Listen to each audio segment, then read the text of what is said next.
It's the Wonkhe Show. We talk senior pay, the civic role of universities, and what university staff think of the TEF. It's all coming up. The really critical thing here is the gap between the poorest paid people in universities and the richest, both in terms of the relative, the pay ratio there, and also the extent to which vice-chancellors' pay increases at a much greater rate than it does for those who are the least well off within the universities. There's also interesting things if you look.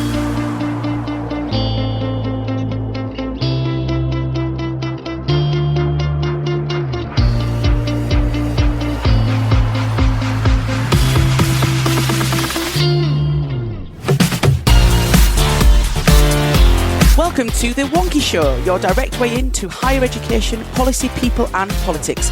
I'm your host, Rachel Firth, and here to climb the mountains of higher education policy. As usual, we have three excellent guests. South of the river today, we have Director of Social Mobility and Student Success at King's College London, Anne-Marie Canning. Anne-Marie, your highlight of the week, please. Well, firstly, it's got to be recording this podcast on Valentine's Day. But actually, secondly, on Monday, I was walking along the South Bank and this stranger tapped me on the shoulder and said, "Hi, Anne-Marie." And I thought, who the heck is this person? And it was a student I'd helped to go to university in Oxford and is now a very, very successful accountant. So that was a real highlight to start the week off with. And in Oxford, we have Professor of Social and Architectural History and author of Red Brick, The History of Britain's Civic Universities, William Whyte. William, your highlight of the week, please. My higher education highlight of the week, I think, was the rediscovery or the disinterment of the amazing video that was made by the now departed Vice-Chancellor of De Montfort, miming at some length to Bonnie Tyler, which I think fully justified his pay, to be honest. And in London, we have Wonkhe's assistant editor, Arthi Nachiappan. Arthi, your highlight of the week, please. Mine is basically that I've kind of been on a wave of rediscovering childhood snacks for the last few weeks. And this week I found in my local Tesco Hartley's jelly. So I've basically been buying these strawberry jelly pots every week. They just make me so happy. Is this product placement? Yeah. If I hadn't said Hartley's, it might have been all right. Hashtag influencer. I was going to say. Yeah. It's shocking. And if Hartley do want to become our headline sponsor of the Wonkhe, please do get in touch at team@wonkhe.com. Anyway, this week we start with senior staff remuneration. The Office for Students, or OFS, has published the data for 2017-18. Regulated providers are obliged to release information on the numbers of staff paid over £100,000 and provide information on the packages of staff paid over £150,000. Data is also provided on the ratio between the remuneration packages of heads of providers and the median income of all staff employed in the provider. So, Arthi, would you do the honours and lead us off on this one, please? Yeah, so this is a really interesting one. It's the first time that the OFS has published these figures and this analysis along with it. It comes after Joe Johnson announced that the OFS would do this kind of at the end of 2017, and it's finally come into fruition for that academic year. So if we actually look at the data, which has not only the numbers of people on pay above 100,000, but also the details of those above 150,000. You can also see remuneration that's kind of not based on pay. So there's payoffs and there's also non-salary kind of benefits. And the trends show us that a lot of the vice-chancellors with the highest pay come from often Russell Group and pre-92 providers, but that there are a lot more newer universities sort of moving up the rankings, if you will, as well. Look, Vice-Chancellors are running very complex, large, multi-million pound organisations, and we need pay packages that reflect those responsibilities and the complexities of the organisations that they're running. I think what interested me more in the report was the pay ratios, and I think that's a real step forward for the OFS publishing pay ratios. It's something that the High Pay Centre have been doing for FTSE companies for a number of years, and it sort of shows you the ratio between the lowest paid staff and the highest paid staff, and that for me really is at the crux of this report. Only 33 universities are living wage accredited employers, which is absolutely appalling. Over 80% of our universities are not accredited as paying living wage, which is £9 an hour. So for me, the highlight of the report, I know there's obviously lots of headline catching figures of extraordinary amounts of money, and it's really great. It captures the wider benefits, not just the actual salary package, is that pay ratio, because I think that is a deeply I think it's a deeply concerning but also quite sad indictment of where we are in terms of higher education sector and how it treats its low-paid workers. Yeah, I'd agree absolutely with that. I mean, it seems to me that the really critical thing here is the gap between the poorest paid people in universities and the richest, both in terms of the relative, the pay ratio there, and also the extent to which vice-chancellors' pay increases at a much greater rate than it does for those who are the least well off within the universities. There's also interesting things in the data there where some universities have submitted, and so the pay ratios are slightly odd because some universities have submitted their agency staff as part of the data set, and others have not. And one wonders what would happen if all universities were forced to submit exactly the same data set. What would happen to the pay ratios there, and in what ways are universities getting away with paying people even worse than the living wage, precisely because they're employing an awful lot of casual and agency staff instead of having properly paid members of staff. I mean, this is something that's a debate that's going on at Senate House in London at the moment about the extent to which the staff there are not are agency staff, and therefore, even though the University of London's moving towards living wage accreditation, actually they're ducking out of it because they're avoiding paying everyone a proper wage. I mean, ultimately, the packages, the salaries, the payoffs of VCs and some senior leaders is often a decision at board or committee level. And in a week where we saw the VC that only had a great video that William alluded to, but the VC with the highest pay increase actually stepping down, how much of this is a governance issue? It's two things, isn't it, if it's all right for me to jump in? I mean, it's two things. One is that there's a governance issue, and there is something interesting about the way in which remuneration committees operate and the way in which they are determining the pay of these vice chancellors, in which you see, as we heard, vice chancellors are getting big increases in institutions in particular. You wouldn't have thought that necessarily we're doing quite as well as the bonuses the vice-chancellors are getting suggest. But there's also, I mean, as Anne-Marie was suggesting, there's a bigger cultural thing, which is about making sure that all members of the university are well rewarded. And I think there's a real problem if the vice-chancellor is getting rewarded for achievement and actually the majority of the staff are not. I think the other element of the report, which is important to highlight, is the assessment of how many members of staff are paid over £100,000, both in percentages and real numbers. And that offers a degree of clarity on high pay within universities that we've not previously had in such a structured way. I think future iterations of the report, it'd be great to start bringing in some of the gender pay gap material so that we have a really holistic view of how pay is working, and also to integrate that low pay element as well. So you could imagine a really forward-thinking report that looks at pay in its entirety. Obviously, the political focus is on vice-chancellor pay. I just wonder if we're sometimes missing the tone of how we need to talk about this as universities as well, because Arthi made the point that we sort of say, it's an international market and we must have the very best and compete and all the rest of it. Just not sure we necessarily get the tone right in the current economic climate around high level pay. So if I think about an analogy with local government, I've got some experience in local government. If you think about the chief exec of a local authority who is, working in challenging circumstances, she is running a multi-million-pound organisation with lots of very pressing demands.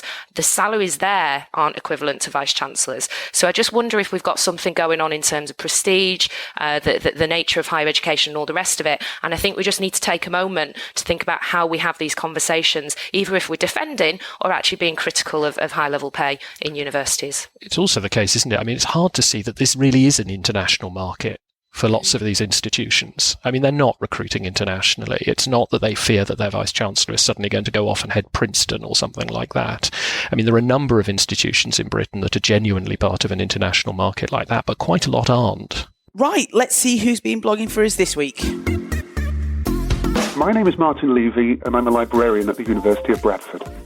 This is a short piece about a letter from the rather feisty Australian writer P.L. Travers, author of the Mary Poppins book, to one of the organisers of the London Anti-University, which was one of the main providers of alternative HE in the London of the late 1960s and early 70s. The letter is interesting on a number of counts. First, because it's new, it hasn't been published or written about before. Second, because of what it says both about Travers and about alternative HE. For example, about what was it like to be a student at a self-consciously radical and modish university in the late 60s. And third, I'd say, because it brings into focus the sorts of challenges faced by teachers and policymakers in all eras and in all areas of HE, both conventional and alternative, such as how to motivate the brightest and the best students, and how to keep them motivated. Indeed, as I wrote the article, I sometimes found myself wondering how I would have fared as the teacher of such a critical and indeed sarcastic learner as the author of Mary Poppins. Hopefully a little better than the hapless Bod in her letter. Hello, this is Paul Grayfix. I'm Registrar at the University of Nottingham and a regular Wonkhe contributor under the Registrarism moniker. This week I've been posting yet more true crime on campus stories, the surprising goings-on at the University of Nottingham and the amazing attempts by our security staff to deal with them. It's number 54 in an ongoing series. Some of the great examples that our security staff have had to deal with of late include reports of an occupant of a vehicle seen throwing eggs at a bus on Beeston Lane. But also we had reports of a sheep on Station Road. Security contacted the farm manager who sent one man and his dog to round them up. And then perhaps most surprisingly, we had reports of a live goldfish in a toilet in the Trent building. Security attended and removed the goldfish from the U-bend. Officers took the goldfish to the Millennium Gardens and released it into the water feature, where we hope it's still swimming around happily. There's plenty more of that in the blog and plenty more also in the True Crime on Campus book, which is available both in hard copy form but also on Kindle through Amazon as well. There's full details in the blog post about how you can order that and raise money for charity at the same time. So no doubt there'll be plenty more True Crime on Campus incidents in future. But in the meantime, I hope you enjoy reading them and do please buy the book. Thanks a lot, Mary.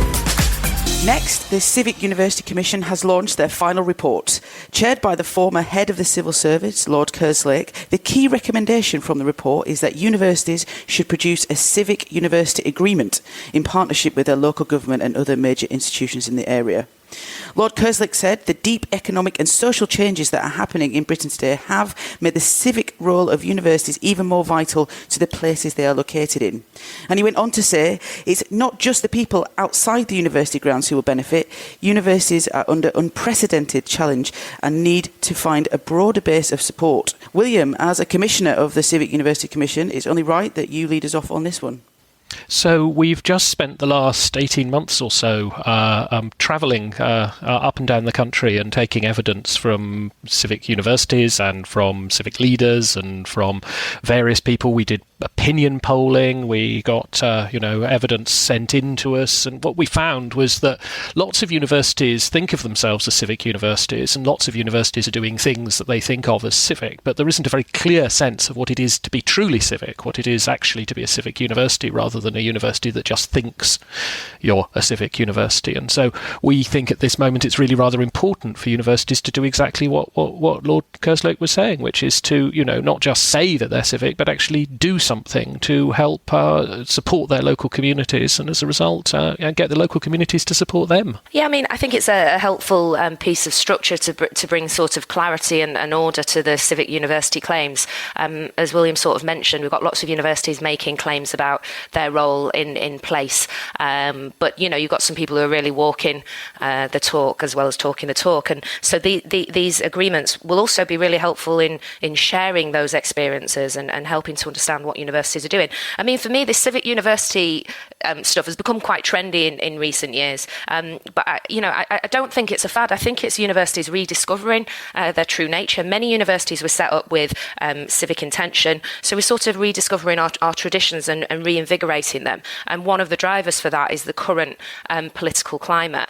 It was really interesting because I think it was Andy Westwood who wrote for the Wonkhe website reviewing the Civic Universities report. And he sort of was challenging government to think more about place-based working. I mean, I think government is having a real moment in terms of place-based working, actually. And so the work in Bradford, for example, an opportunity area, is all around bringing the key actors together in that city, in that region, to improve the life chances of young people. And universities are at the heart of opportunity areas, actually. Many of them are headed up by vice-chancellors, except poor Bradford, who got me. I can see that there's real appetite in universities to do this stuff, but there's also real appetite around universities in organisations like local government for that partnership working.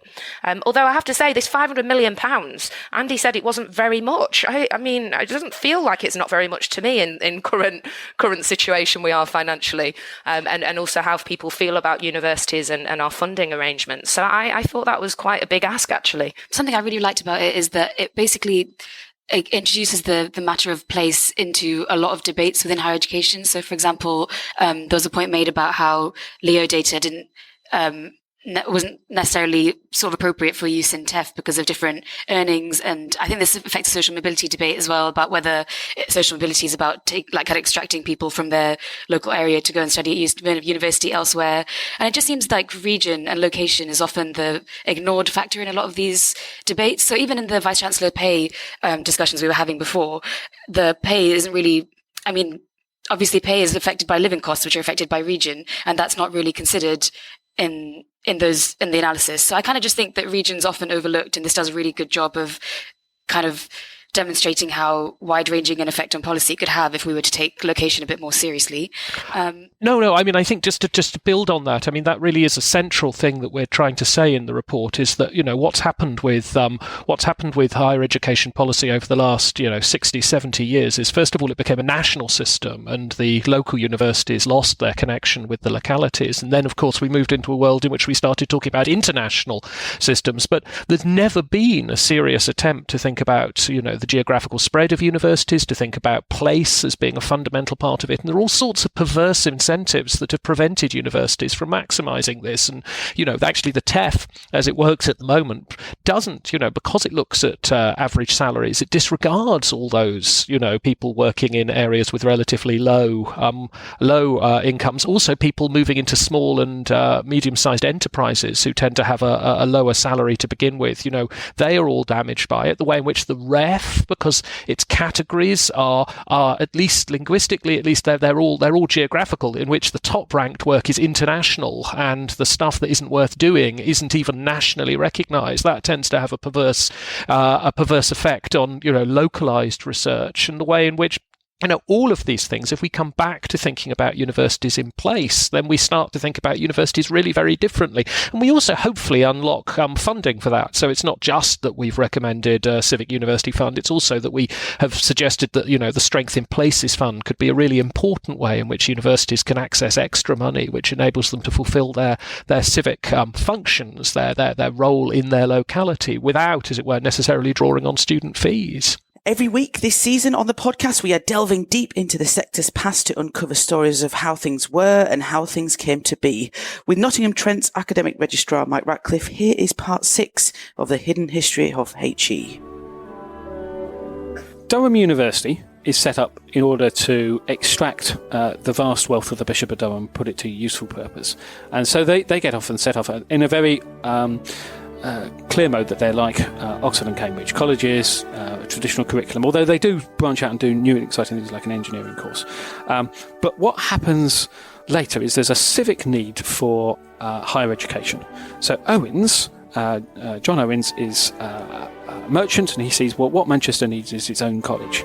So he founds, by giving them a sizable amount of money in his bequest, a college to be set up. And obviously they set up, this is great, we'll have a university.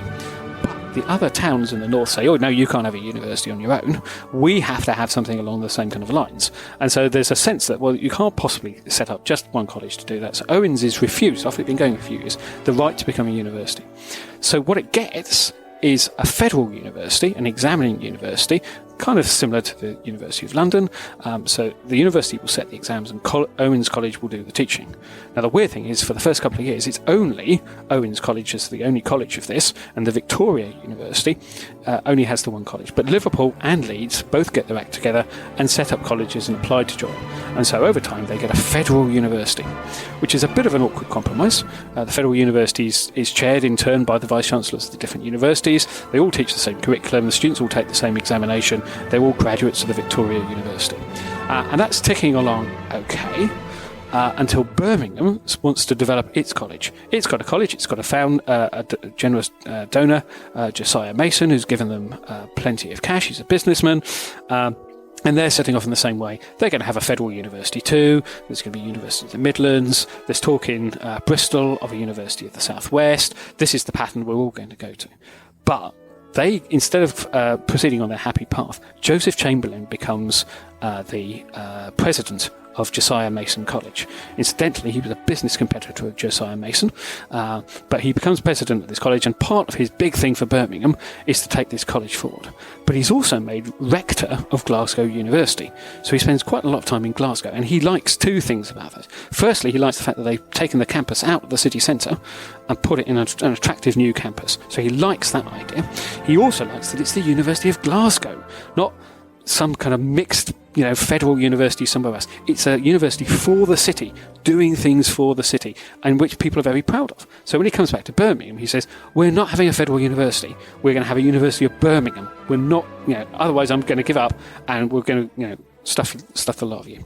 So because he just so happens to be a member of the cabinet, he bends the will of Whitehall to say we're going to have a single teaching university. University of Birmingham will not have any extra colleges. It'll just be a university on its own, and that will be, that's going to be the whole of it. He gets by dint of that to erase the name of Josiah Mason from the name of the college. Obviously not part of his original plan. So the University of Birmingham goes off on its way, and Mason is gently let to be forgotten. Now this excites the people in Liverpool because they've got their university college, but they're part of the Victoria University, and they say, hang on a second, if Birmingham can have its own university, we've got to have our own university. So they petition to have the Victoria University wound up and then become a university in their own right. So you'd expect the Victoria University to object to this a bit, but the University of the Yorkshire College really objects. Probably, the speculation is because they're a bit weedy, a bit small, and unlikely to become a university in their own right. So they make a strong objection to the winding up of the Victoria University. So Liverpool's kind of trapped. Manchester Owens College is thinking, well, we could be our own university, that would be quite good. But Leeds is vehemently against. So the Privy Council, who's the only people in charge of universities or education at that time, forms a committee, a really high-powered committee. And the kind of people who go and pitch to this committee are Haldane, who are famous for all of these other exciting higher education things, Sidney Webb, all sorts of really important reformers think the idea of a teaching university is worth pressing, so they hold this great committee hearing, and the minutes are fabulous because there's just mad arguments. The people on both sides argue with each other. These senior politicians play out all their arguments. There's some great dialogue as people say, are you bringing standards down by setting up your own university? Oh no, we're not, etc., etc. So at the end of this, the Privy Council agree that Liverpool can be its own university. Manchester can keep the Victoria University, which incidentally is why it was called the Victoria University of Manchester through to its merger with UMIST. But then that leaves Leeds in a slightly complicated position because Yorkshire College has been arguing that it really believes in federal universities as a way of kind of keeping the thing going. So the Privy Council turn around and say, OK, you can be a federal university. Well done. There's a college in Sheffield that'd like to join you. Now, suddenly the people in Leeds get really cold feet because they quite now fancy the idea of being their own university and don't really want to have the Firth College people in Sheffield join them in a new federal university. So they get cold feet about this. So they write a charter saying, hello, we'd like to be the Victoria University of Yorkshire, and they send it in. But the Privy Council think, well, hang on a second, if you don't want to play this federal game, you can't be the University of Yorkshire because you don't want to include everybody in Yorkshire in it. So there's a wonderful copy in the records in the National Archives where what they do is they amend the charter by crossing out every mention of Yorkshire and writing Leeds in pen in the copy of the charter and send it back to them saying, you can have this charter, but you're going to be the University of Leeds. You can't be the University of Yorkshire. So it's the beginning of the end of the federal principle. When it comes to it, the universities in the colleges that form the southwest, they're not keen. The final attempt is to set one up in the East Midlands, and so when they lay the foundation stone at the University of Nottingham, there's still a sense in the 20s that they might found an East Midlands university. But Loughborough and Leicester aren't keen. They want to have their own universities eventually, and the federal principle in England dies off. It drags on a bit in Wales until eventually Cardiff wants to pull out, and then the other institutions want to pull out. And the survivor in the UK is the Federal University of London, and all of the excitement about can they be a university with universities in them, which we're looking to find out what happens with the exciting University of London bill making its way through Parliament at the moment. Next up, we have a report of university staff views on the Teaching Excellence and Student Outcomes Framework, or TEF, as it's fondly known. The research was produced by UCU, the Universities and College Union, who surveyed just under 6,000 of their union members. So, Anne-Marie, can you tell us about this research, please? Sure thing, Rachel. So fans of the TEF out there will know it's been with us since 2016. It's essentially a tool that's used to discern teaching quality. I'm doing sort of those like air quote things here. And Michael Barber, the chair of the OFS, sees it as a catalyst to improve teaching quality across the sector. So UCU commissioned an independent TEF review, which took place last year. Matt O'Leary and the team at Birmingham City University have led on it. And there's actually a write-up on the Wonkhe website from Matt and the team. So they essentially surveyed 6,000 academic staff to ask them about their awareness, involvement, perceptions of TEF, and also what impact it was having on their professional lives. It is a long report. There's 132 pages of it. And the conclusion is, you might not be surprised to hear this, TEF is very unpopular with the academic community that was surveyed. Only 1 in 10 welcome the development of TEF, and 8 in 10 say that it doesn't influence student behaviours, which we actually already knew from a DFE study. So this sort of consolidates that finding. Interestingly, there's an interview with the chair of TEF in the report. That's Chris Husbands, the Vice Chancellor of Sheffield Hallam. A typically pragmatic response from him, doesn't see TEF going away, sees it as a sort of continuing part of the higher education landscape and wants to make it as effective as possible. The responses from academics in the report sort of characterise TEF and the exercises institutions sort of go through to develop their TEF responses as unidirectional, episodic and desk-based assessments, and complains that academics are not represented enough in the institutional processes. I think some of this stuff is fair, actually. It says it's professional services led very often in institutions, and the reality is it's quite a hard job getting your TEF response together. So often you will have it project managed by professional services, but I do think it's a little bit unfair to say it's unidirectional. I've actually had quite positive experience at King's of TEF and how it's really thrown a focus onto the attainment of underrepresented learners, and it's really fostered some very rich discussions in developing our response and understanding where we are on some of these issues. So as ever, if you don't like something, my question always is, well, what would you do instead? And the report says that the respondents had lots of ideas about how you might alternatively measure teaching quality, although no one recommended Ofsted, which is always a disappointment. But it did ask for a wider debate about what constitutes teaching excellence. Of course, the TEF is currently under review, so if you do have ideas, now is the time to put them forward. William, you are a professor at an institution, of course, so I'm not sure what your interaction is with the TEF, but I'd be interested to hear your views on the process of it, and indeed the research that's been produced by UCU. So it's a very interesting piece of research, and it kind of confirms, the general impression that the profession as a whole dislikes this, and also lots of really quite significant criticisms from people like Dorothy Bishop about the methodology of the TEF as well as the actual process of it. I suppose what we have to do, though, is, to pick up a point Anne-Marie made, is that, we have to think about what the alternatives to this are and what this actually is for.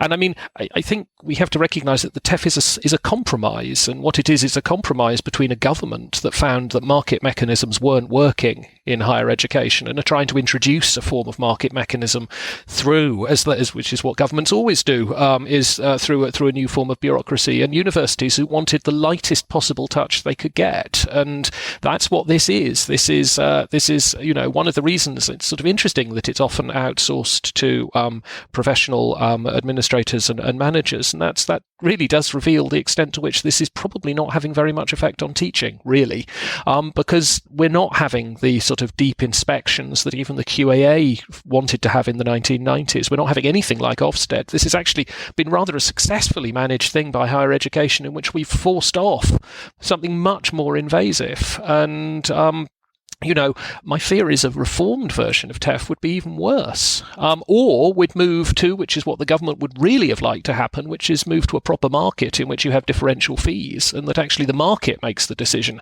about teaching quality, because people go to institutions that, are perceived to have it. So by that, William, should I assume that you think that TEF perhaps should go further? I mean, Anne-Marie mentioned Ofsted and a really kind of a deeper inspection. Is that something that you would advocate for? No, not at all. I mean, I think this is not unlike the way in which the REF has been quite successful. I mean, for all its problems, it's been quite successful at holding off particular forms of analysis. And the TEF has succeeded in producing these sets of data, which, as we can see, don't really manage to provide a very clear sense of how good the teaching actually is, and aren't actually being used by the students in any useful way to determine which institution they will go to. And indeed, probably they couldn't. The real question here is, what on earth do we mean when we talk about teaching excellence? And also, one of the things that I think is particularly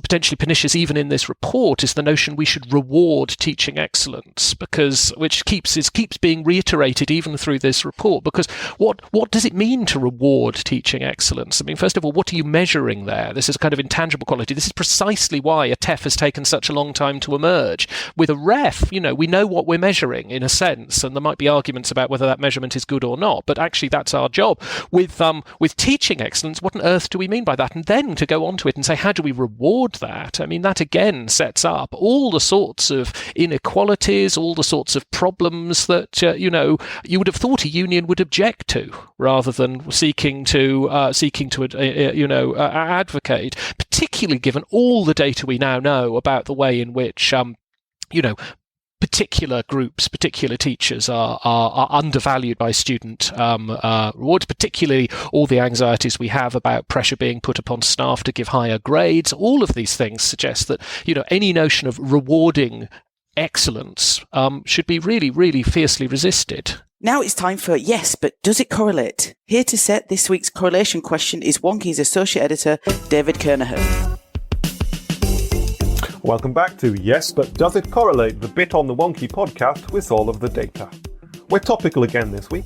Using the OFS data, I've plotted the base salary of the headed provider in 2017-18 against the percentage of all staff who earned more than 100k in the same year.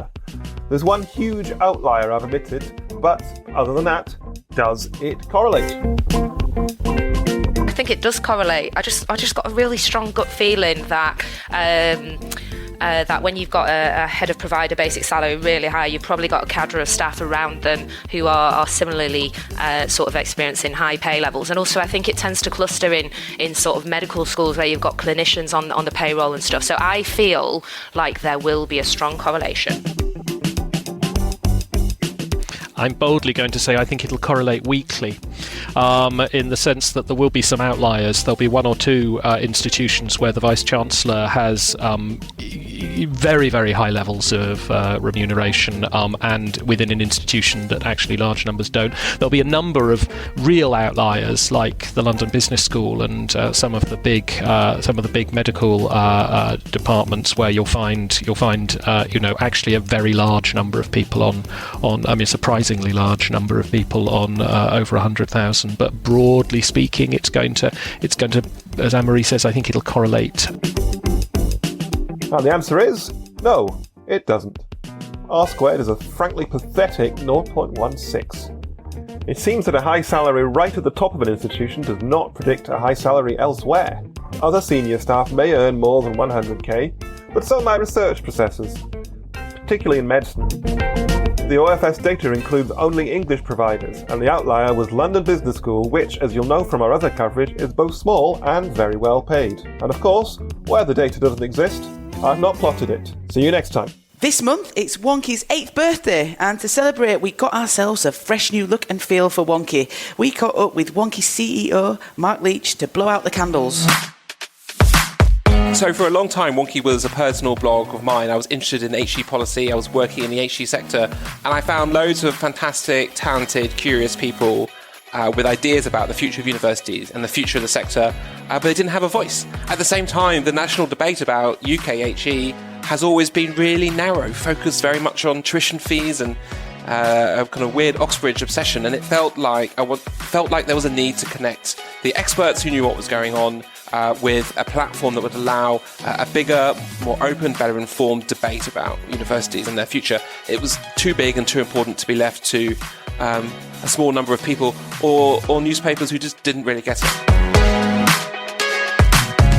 Since then, we've grown in all sorts of ways, obviously taking it from just a blog to a suite of information services to help universities stay ahead of the curve. We introduced the Monday morning briefing was the first step outside of our kind of the blogging platform. That led us to the Wonkhe Daily, which now hits everyone's inbox every single morning. That led us to do events for our fantastic community. And that led us to do our monthly briefing seminars at our HQ, Wonkhe Live. And it's kind of grown as people have understood that they need to stay on top and ahead of the HE policy landscape. It's got a lot more complicated and a lot harder to keep track of. And I think Wonkhe was there at the right time to both help people in universities understand that and also give them a platform and a set of ideas and information that they could take back to their institutions and use and help their universities make better decisions and help navigate the waters around them. So right now we've got almost every university subscribed to Wonkhe in some way in the UK, which we're thrilled about. We've just figured out a whole new set of ways to help universities stay informed.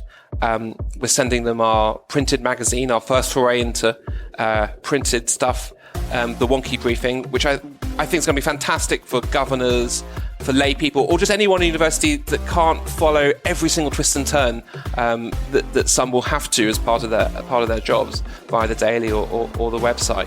Wonkhe Live is a whole new thing this month where we're going to bring our readers and subscribers together with policy experts to talk about what's going on. And we'll do lots of different formats. We'll also take it on the road. So we'll start off at our HQ in London, but hopefully you'll be seeing Wonkhe Live in a town near you fairly soon. And of course, Wonkfest, we're just thrilled with. It's become very quickly the centerpiece of our year. And it's no secret that we're going to do Wonkfest 2019, and we're in advanced stages of being able to kind of nail down a solid plan for that and announce something. Certainly a save the date is coming your way soon. And thanks to all of our readers, our listeners to the podcast, the hundreds of people who've now written for Wonkhe and continue to lead the debate about higher education in this country. Here's for the next 8 years. So that is about it for this week. Remember to delve deeper into anything we've discussed today. You'll find the links in the show notes. Don't forget, you can subscribe to the podcast automatically. Just search for The Wonkhe Show via iTunes or your favourite Android podcast directory. Or find the feed that you need on wonkhe.com/podcast. And if you fancy appearing as a guest on The Wonkhe Show, do drop us an email on team@wonkhe.com and we'll be in touch. So thanks to Anne-Marie and to William and to Arthi and everyone at Team Wonkhe for making it happen. And until next week, stay episodic.